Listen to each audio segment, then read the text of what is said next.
Tonight, when the lights go off, it will start again. The to-do list you forgot about, the conversation from 3 years ago that you said wrong, the question you cannot answer, and no matter how exhausted your body is, your brain simply will not stop. You are not broken. You are not anxious. You are ancient. The reason your mind races the moment your head hits the pillow is not a flaw in your psychology. It is a feature that kept your ancestors alive for hundreds of thousands of years. And understanding why it happens is the first step to understanding something far stranger about what your brain actually is. Here is the real question. Why does your brain wait until you are horizontal and in the dark to suddenly remember everything that matters during the day? Your brain is flooded with input: sound, light, movement, tasks, other people. Your prefrontal cortex, the part responsible for rational planning and decision-making, is kept busy managing all of it. It is constantly moderating, filtering, and directing your attention outward. There is always something external to grab onto. And as long as there is, your brain stays focused on the outside world. Then night comes. The inputs stop, the room goes dark, and your brain, which never actually stops working, suddenly has nothing external to process, so it turns inward. Neuroscientist Matthew Walker, who spent decades studying sleep at UC Berkeley, describes this moment as the brain shifting from its task-positive network to its default mode network. The default mode network is the system that activates when you are not focused on anything specific. It is responsible for self-referential thought, memory replay, future simulation, and emotional processing. In other words, it is the system that thinks about you, and it comes fully online the moment you stop giving your brain something else to do. This is not a malfunction.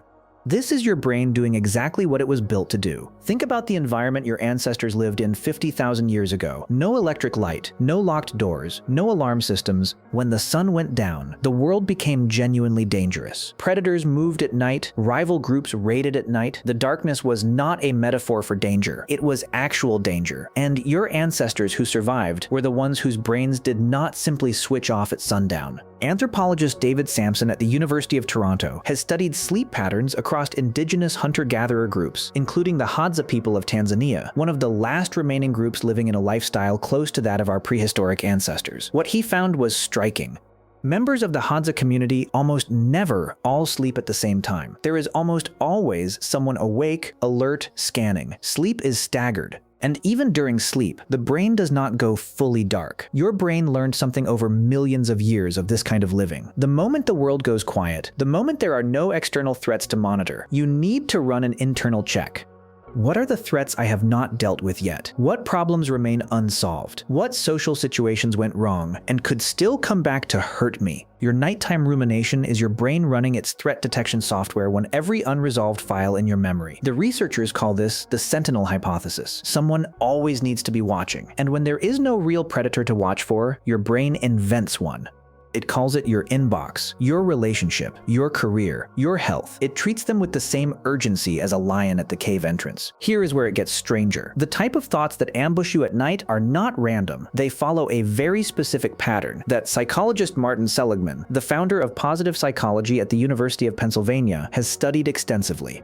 Your mind gravitates toward 3 categories: unfinished tasks, unresolved social conflicts, and threats to your future self. These are exactly the 3 categories that would have mattered most to a prehistoric human lying in the dark. Did I store enough food? Is the person I angered yesterday still a threat to me? Will my family survive the coming dry season? Your brain does not know the difference between a woolly mammoth and a project deadline. It only knows that something is unresolved, and unresolved things are dangerous. There is a concept in psychology called the Zeigarnik effect, named after Soviet psychologist Bluma Zeigarnik, who discovered in the 1920s that people remember uncompleted tasks far better than completed ones. She noticed that waiters in a Viennese coffee house could recall every detail of an unfinished order, but the moment the order was completed, the memory faded almost immediately. The brain tags unfinished business with a kind of mental alarm. It keeps pinging the item until it is resolved. And at night, when the brain has quiet for the first time all day, it runs through every open alarm it has been suppressing since morning. That thought you cannot shake at 2 a.m. was tagged hours ago. You just did not notice because there was too much noise. Now think about what that means for your body during this process. As your brain rehearses threats, your nervous system responds as if those threats are real. Your cortisol levels rise slightly. Your heart rate increases by just a few beats. The same stress response that would have given your ancestor the adrenaline to sprint or fight activates in a quiet bedroom over a reply you have not sent. Your body is preparing for a danger that does not exist, and that physiological arousal is what makes sleep impossible to reach.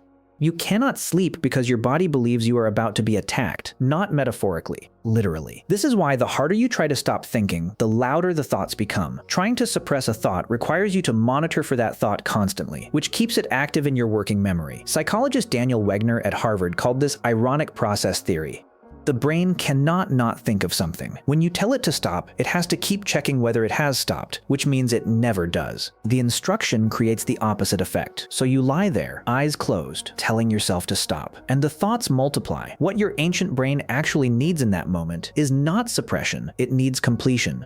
It needs to believe that the unresolved things have been addressed, or at least noticed, so it can release the alarm and let the default mode network shift into its maintenance mode instead of its threat scanning mode. This is why writing things down before bed works far better than most people expect. A 2018 study published in the Journal of Experimental Psychology by Michael Scullin at Baylor University found that people who spent 5 minutes writing a to-do list before sleep, not reflecting on what they had already done, but specifically writing out what still needed to be done, fell asleep significantly faster than people who journaled about their completed tasks. The act of writing tells the brain that the threat has been acknowledged. The open loop has been closed on paper. The sentinel can rest. Your brain is not looking for solutions at midnight. It is looking for acknowledgement. But there is another layer beneath the rumination.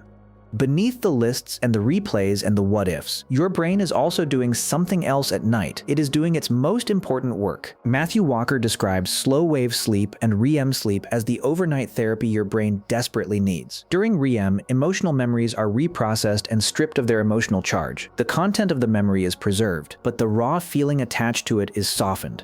The event stays, the sting fades. What this means is that the thoughts racing through your head at night are not just intrusions, they are the queue of material your brain is trying to process and archive. The anxiety, the replays, the unresolved conversations are the backlog, and your brain is trying to get to them. It just cannot do that processing if you cannot sleep. The cruel irony is that the things keeping you awake are exactly the things sleep is designed to help you resolve. Every night you lose to rumination is another night your brain cannot finish the emotional maintenance it started. So what is the oldest solution? What did your ancestors actually do in the dark when the thoughts came? They talked, or they stared at fire. Anthropologists studying contemporary hunter-gatherer groups consistently find that evening time around the fire is not rest time, it is story time.